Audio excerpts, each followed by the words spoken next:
나는 전능하신 아버지 하나님 천지의 창조주를 믿습니다. 나는 그의 유일하신 아들 우리 주 예수 그리스도를 믿습니다. 그는 성령으로 잉태되어 동정녀 마리아에게서 나시고 본디오 빌라도에게 고난을 받아 십자가에 못 박혀 죽으시고 장사된 지 사흘 만에 죽은 자 가운데서 다시 살아나셨으며 하늘에 오르시어 전능하신 아버지 하나님 우편에 앉아 계시다가 거기로부터 살아있는 자와 죽은 자를 심판하러 오십니다. 나는 성령을 믿으며 거룩한 공교회와 성도의 교제와 죄를 용서받는 것과 몸의 부활과 오늘 우리에게 주신 하나님의 말씀은 시편 19편에 있는 말씀입니다.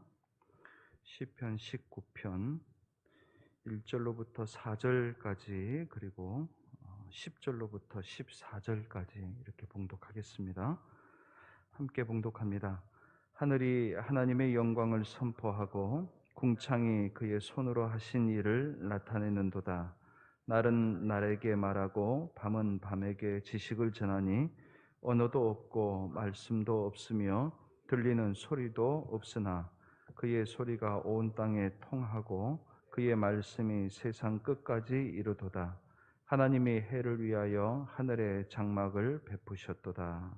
10절부터입니다. 금 곧 많은 순금보다 더 사모할 것이며 꿀과 송이꿀보다 더 달도다. 또 주의 종이 이것으로 경고를 받고 이것을 지킴으로 상이 크니이다. 자기 허물을 능히 깨달을 자 누구리요? 나를 숨은 허물에서 벗어나게 하소서. 또 주의 종에게 고의로 죄를 짓지 말게 하사 그 죄가 나를 주장하지 못하게 하소서. 그리하면 내가 정직하여 큰 죄가에서 벗어나겠나이다. 나의 반석이시요 나의 구속자이신 여호와여, 내 입의 말과 마음의 묵상이 주님 앞에 연락되기를 원하나이다. 아멘. 하나님께서 우리들에게 자꾸 피하려고 하시는 분이 아니라 하나님께서는 우리에게 함께 계시고 나타내시고 하나님의 뜻을 드러내시려고 하시는 분입니다. 하나님께서 우리에게 드러내신다라고 하는 것을 신학적인 용어로는 계시라고 하는 것으로 표현을 합니다. 하나님께서는 우리가 살면서 때로는 신앙 안에서 우리가 생각할 때에 늘 하나님께서 우리 앞에 나타나시고 말씀하시는 것을 가끔으로 우리가 여길 때가 있어요. 우리 신앙적인 바탕이라든지 우리가 인지하는 그것을 알아차리는 그때가 우리는 가끔 내가 은혜 받았습니다라고 말하는 것을 통해서 우리가 그것을 표현하잖아요. 그런데 성경의 입장, 하나님의 입장에서 우리가 말씀을 통해서 우리가 확인한다면 하나님께서는 우리와 자꾸 늘 항상이라는 단어를 통해서 우리 앞에 계시려고 하세요. 우리 앞에 말씀하시려고 하시고, 저와 여러분들이 신앙생활 할 때에 은혜를 가끔 받는 것은 그것은 맞지 않습니다.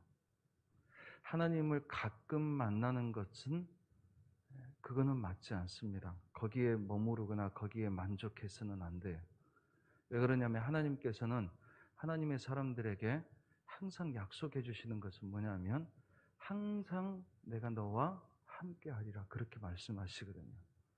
오늘도 저와 여러분들이 오늘도 어제도 하나님의 은혜로 우리가 살았다고 고백했다 할지라도 하나님의 은혜가 충분했습니다라고 우리가 고백했다 할지라도 오늘도 저와 여러분들이 오늘 나와 함께 하시고 어제 내게 말씀하셨다 할지라도 오늘 내게 말씀하시는 그 하나님의 은혜를 우리가 꼭 기억하시고 붙잡고 살아가시는 은혜가 있기를 주님의 이름으로 간절히 축복합니다. 그래서 오늘을 살아갈 때는 어제 은혜가 없어서 어제 말씀이 있어서 그거 땡겨다가 오늘 쓰는 것 그 개념이 아니라 물론 우리가 신앙의 간증을 할 때도 그렇습니다. 우리가 보통 간증을 할 때에 회중들 앞에서, 교회 앞에서 간증을 할 때에 원칙이 몇 가지가 있어요. 그 원칙 중에 한 가지가 뭐냐면, 오래된 간증은 회중 앞에서 그거는 자제를 시킵니다. 그게 잘못됐다, 나쁘다는 것이 아니에요. 뭐냐면, 우리들이 간증을 할 때 그 간증이 효력이 있을 때에 주로 그 간증은 아주 프리시한 거, 최근에까지, 그것을 우리들이 늘 생각해야 될 필요가 있습니다. 저와 여러분들이 어제까지의 은혜를 별로 우리가 중요하지 않게 여기는 것이 그런 개념이 아니라, 하나님께서는 항상 어제도 나와 함께 하셨지만 지금도, 오늘도, 또 내일도 나와 함께 하실 것인데, 그 하나님을 늘 만나고 동행하는 은혜 가운데서 우리가 살아가야 된다라는 사실입니다. 그래서 오늘 말씀에서는 하나님이 우리에게 나타나시는 계시라고 하는 관점에서 우리에게 설명해 주는 부분들이 있습니다. 첫 번째, 우리가 1절부터 4절까지 우리가 보았지만, 이건 자연 계시를 이야기합니다. 일반 계시, 보통 일반적으로 누구든지 자연을 통해서도 알 수 있는. 그런데 그 이후에 7절 이후에는 소위 특별 계시라고 할 수 있는, 말씀을 통한, 율법을 통해서 우리에게 말씀하시는 하나님에 대한 말씀을 하고 있습니다. 우리 믿는 사람들에게는 이 두 가지가 다 해당이 돼요. 그런데 믿지 않는 사람들에게는 사실은 말씀이라고 하는 것에 대해서 그들이 지식적으로는 읽을 수는 있겠지만, 이것을 통해서 하나님의 뜻을 이해한다라고 했을 때는 그것은 어려울 수 있어요. 믿음이라고 하는 것, 믿음 안에서 성령의 깨닫게 하시고 조명하시는 그 도우심을 통해서 말씀을 우리가 이해할 수 있기 때문에. 그런데 1절부터 6절까지 있는 내용에서 보면 이거는 일반적인 거예요. 특히 자연 현상을 통해서도 알 수 있게 하시는 거예요. 하늘이 하나님의 영광을 선포하고, 궁창이 그의 손으로 하신 일을 나타내고, 날은 날에게, 밤은 밤에게, 언어가 없어도, 말씀이 없어도, 그러니까 하나님이 우리에게 나타나시고 말씀하시는데, 저는 사실은 목사로서 이 성경을 통해서 하나님의 뜻을 전하는 입장입니다. 그렇기 때문에 이 성경이라고 하는 언어, 율법이 없이 하나님의 뜻을 전하는 것은 제가 할 수 있는 일은 사실은 아니에요. 그건 제가 할 수 없는 일이에요. 그럼에도 불구하고 제가 저에게 또 작은 개인적으로 사적으로 경험하게 하시는 것 중에 하나가, 제가 언어를 통해서 복음을 전하고 하나님의 뜻을 전하기는 하지만 그게 전부 다가 아니라는 것을, 어떻게 보면 언어의 한계가 있거든요. 물론 언어의 한계가 있기 때문에 이 두 번째 이제 율법을 통해서 특별히 계시되는 이것이 앞에서 자연적으로 하나님께서 해를 통해서 자연의 피조 세계를 통해서 나타내시는 것과 격이 좀 떨어진다, 그렇게 할 수는 없어요. 그런데 하나님께서는 이 앞에 전반부에 말씀하신 것처럼 사실 언어가 없어도 충분히 하나님의 뜻을 전하실 수 있는 분이시라는 거예요. 이 한계를 저와 같은 사람에게는 하나님께서 인정하게 할 수밖에 없어요. 오늘 다윗도 하나님의 말씀을 얼마나 사랑했던 사람인지 몰라요. 그럼에도 불구하고 다윗은 그렇게 고백합니다.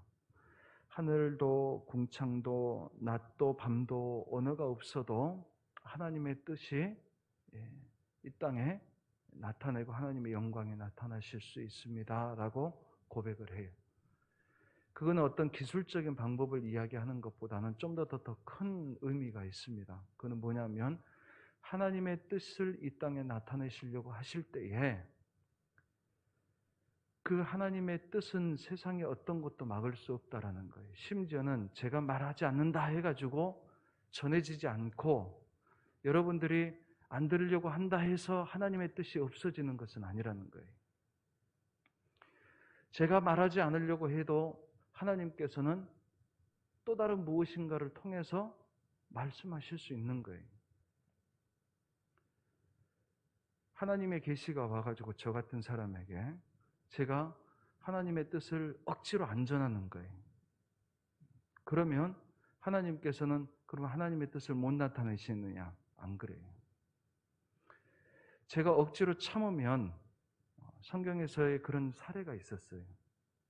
하나님께서 뜻을 나타내셨던 그 발람 선지자라고 있었는데 그 발람 선지자 입을 딱 다물었어요.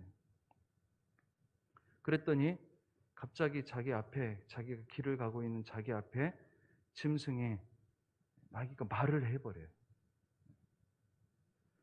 그러니까 이게 우리가 생각할 때 하나님께서 우리들에게 뜻을 나타내시려고 하시면 그 뜻을 어느 누구도 어느 무엇도 막을 수 없다라는 거예요.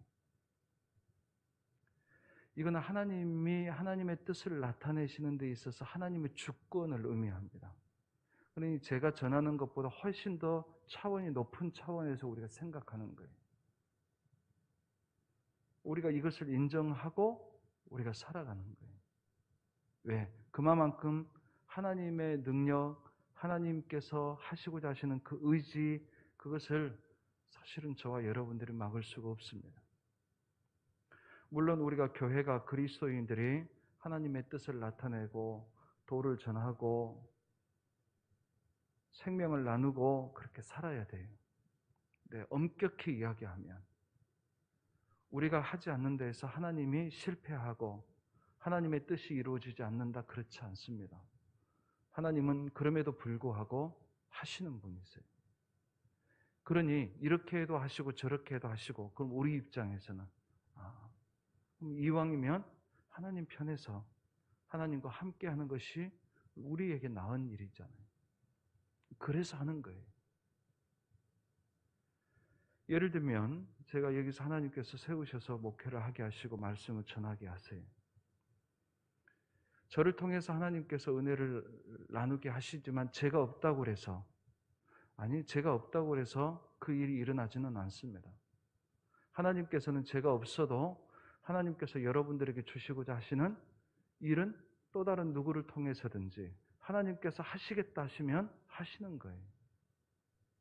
다만 제 입장에서는 하나님께서 하시려고 하시는 그 일에, 그 역사에 저를 그 자리에 세워주셔서 저는 감사하고 그 일들을 그냥 최선을 다해서 하려고 하는 거예요.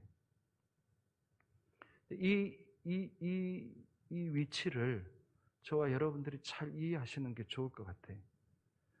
내가 없으면 안 된다고 하는 건 착각입니다. 내가 안 하면 하나님의 뜻이 이루어지지 않는다는 것은 착각이에요. 다윗은 자기를 살리시고 자기를 통해서 하시고자 하시는 일들을 그는 인정하고 고백하고 그게 신앙의 간증이고 그게 하나님께 그가 하나님을 찬양하는 여러 가지 이유가 됐어요. 그렇지만 그가 아니어도 하나님의 뜻은 이루어질 것이라는 것을 그가 아는 거예요. 그것을 인정하는 것이 그게 신앙이라는 거예요. 그러니 내가 아니면 안 된다 하는 생각은 우리가 좀 내려놓고 하는 것이 좋습니다. 내가 아니어도 하나님의 뜻은 반드시 전해지고 이루어지고 하나님은 반드시 하나님의 역사를 이루신다는 거예요. 다만 그 일을 위해서 하나님께서는 하나님의 사람을 부르시고 하나님의 교회를 세우시고 함께 하시려고. 그러니 저와 여러분들은 이 하나님과 함께 하기 위해서 이 하나님의 뜻을 이해하는 데 있어서 우리의 마음이 열려 있어야 되고 그것을 알아야 같이 할 것 아니에요? 그래서 하나님께서 우리들에게 말씀하시는 거예요. 그래서 이 자연계시를 통해서 우리가 생각해야 될 것은 하나님께서는 이 율법이라고 하는 방법을 주시기는 하셨지만 특별계시의 방법을 주시기는 하셨지만 그럼에도 불구하고 하나님의 뜻은 반드시 전해진다는 사실을 우리들로 하여금 세상으로 하여금 알고 인정하게 하시는구나 하는 거예요. 그럼에도 불구하고 7절 이후에 하나님의 율법에 대해서 하나님께서는 이 말씀이라고 하는 것을 이스라엘 백성들에게 주셨습니다. 그리고 이 말씀이라고 하는 것을 통해서 하나님께서 우리들에게 하나님의 뜻을 나타내시려고 하나님께서는 하세요. 그 방법이 아니어도 하나님은 분명히 더 하실 수 있는데도 불구하고 하나님의 백성들과 소통하는 방법으로, 그 뜻을 전하는 방법으로 말씀을 주셨어요. 그러니 우리들에게 있어서는 좀 더 분명하고 확실할 수 있는 것, 또 혹시 자연계시를 우리가 이해한다 할지라도 그것을 검증할 수 있는 기준들이 있어야 되거든요. 내가 지금 제대로 판단한 것입니까? 하는 그 기준들이 있어야 되는데 그 기준들을 이 율법에서 확인하게 하셨어요. 하나님의 말씀을 통해서 우리가 확인하는데, 오늘 말씀 안에서는 이 말씀이, 즉 다시 말하면 좀 더 큰 차원에서 이 19장 전체를 통해서 하나님께서 우리에게 말씀하시고 나타내시고 하나님의 뜻이라고 하는 것, 하나님이 나와 함께 하시면서 우리에게 어떤 유익을 주시는지에 대해서 생각해 본다고 한다면 7절에서는 우리의 영혼을 소성케 살리신다라는 거예요. 우리가 죄를 지으면 하나님께로부터 숨습니다. 그게 사는 방법이라고 생각하는 거예요. 근데 착각이에요. 죄가 우리에게 가져오는 착각입니다. 살기 위해서 하나님을 좀 더 멀리하고, 살기 위해서 내 귀를 닫는다, 살기 위해서 내가 안 보겠다, 그것은 맞지 않습니다. 하나님께서는 우리를 살리고 싶어서, 살리기 위해서, 살리려고 하시기 위해서 우리 앞에 나타나시는 거예요. 그래서 하나님의 말씀은 그 순간 처음은 부끄럽죠. 죄라고 하는 것이 우리들에게 그런 것을 알게 합니다. 처음은 부끄러워요. 근데 그 하나님께서 그 죄를 거두시고 우리에게 훨씬 더 편안하게 해주시거든요. 우리들이 다 신앙적으로 신앙생활을 하면서 경험하는 그런 어떤 패턴들입니다. 하나님 말씀 앞에 서고, 하나님 뜻 앞에 서고, 우둔한 자를 지혜롭게 한다 했어요. 우둔한다는 것은 하나님의 뜻을 잘 알지 못했던 상황에서 하나님의 뜻을 이해하는 상황으로 바뀌어진다는 것이. 8절에는 정직하여 마음을 기쁘게 하고 순결하여 눈을 뜨게 한다. 9절에는 정결하여 영혼에 이르게 한다. 그래서 이 하나님의 계시, 하나님의 뜻을 내가 자꾸 나타내시려고 하시고 말씀하시려고 하시는데, 그럼 우리 입장에서는요, 그것을 우리가 들어야 되고 받아들여야 되거든요. 그러기 위해서 10절에서는 우리에게 다윗은 이렇게 권면하는 거예요. 첫 번째는 사모하라라는 거예요. 그것을 사모하라고. 말씀하시는데 그 말씀을 사모하라고. 두 번째는 경고를 받고 지켜 행하라 그랬어요. 그러니까 그 하나님의 말씀이 때로는 우리에게 경종을 울리는 말씀, 정신을 번쩍 들게 하는 말씀일 수도 있어요. 내 자신을 보여주어서 부끄럽게 하는 말씀일 수도 있어요. 그렇지만 그 말씀 앞에서 내가 어떻게 해야 되겠다라고 하는 것들을 찾으라는 거예요.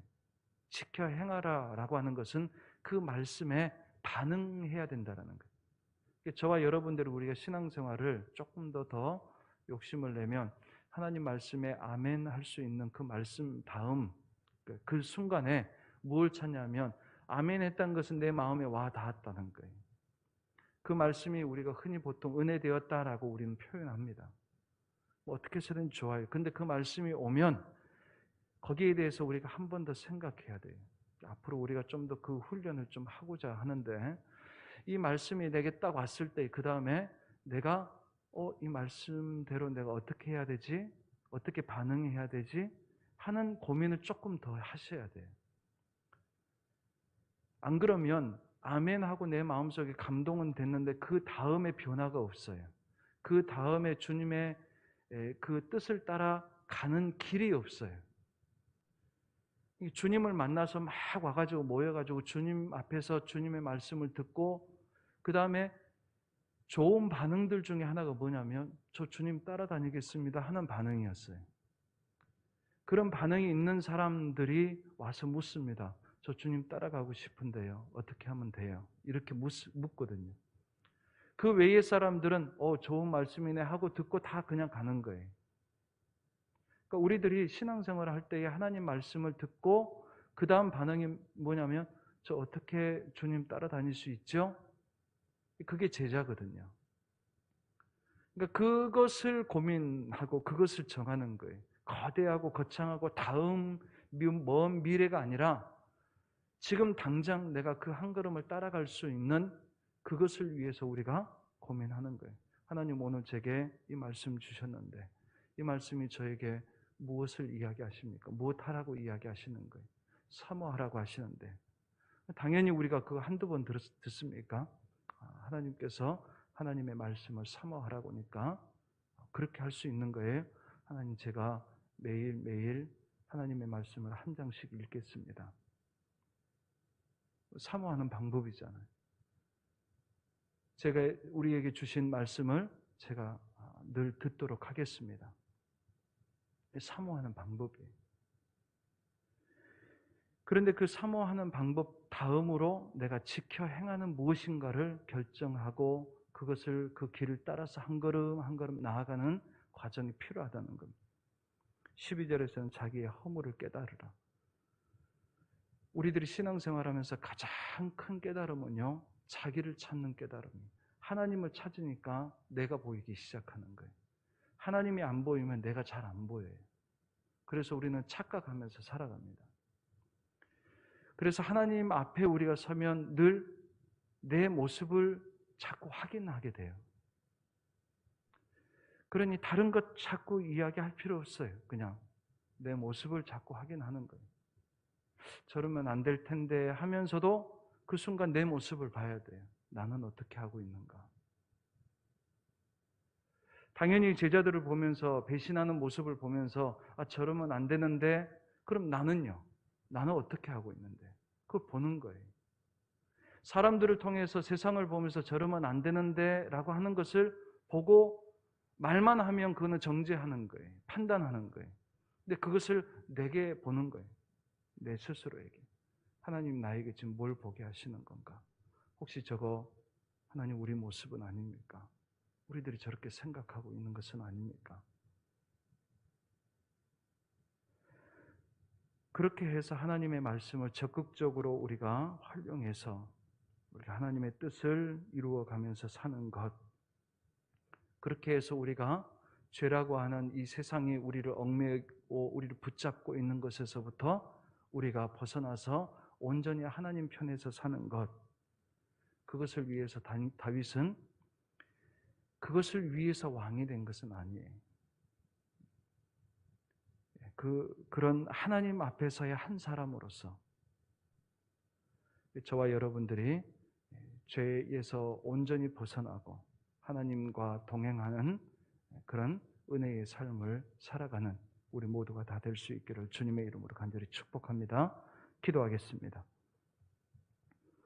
하나님 아버지, 오늘 이 새벽에도 저희들을 불러주시고 저희들에게 말씀하여 주시며 이 말씀을 통해서 하나님이 저희들에게 무엇을 기대하고 계시는지, 무엇을 이렇게 간절히 우리에게 전하게 하시는지 하나님 아버지께서 하나님 아버지를 알 수 있도록 우리에게 나타내 주시니 감사합니다. 오늘도 저희들이 하나님을 우리가 착각하면서 우리가 살아가지 않게 하시고 하나님의 뜻을 이해하게 하시고 그 하나님의 뜻을 우리가 받아들이고 그 말씀 안에서 그 하나님의 뜻 안에서 우리가 살아가는 우리 모두가 되게 하여 주시옵소서. 하나님의 뜻을 알지 못하며 자기의 뜻을 하나님의 뜻으로 만들어서 살아가는 그러한 어리석은 자가 되지 않게 하시고 아버지 하나님 세상 가운데서 너무나도 혼란스러워서 아버지 하나님 우리 그리스도인들조차도 하나님의 뜻을 엉뚱한 곳에서 찾을 때가 얼마나 많은지 모릅니다. 하나님 사랑하는 우리 성도들을 지켜주시고 아버지 하나님의 말씀 앞에서 하나님의 뜻을 분별하면서 하나님의 뜻을 찾아가고 그 뜻 안에서 살아가는 하나님의 귀한 자녀들이 다 되게 하여 주시옵소서. 예수님의 이름으로 감사하며 기도하옵나이다. 아멘.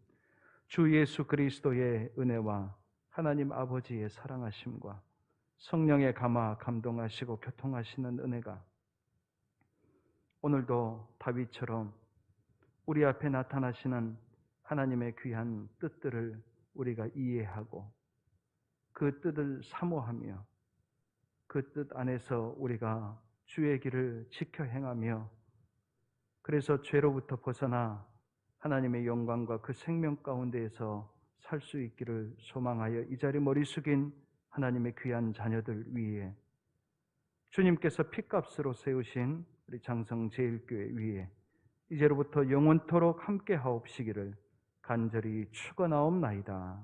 아멘.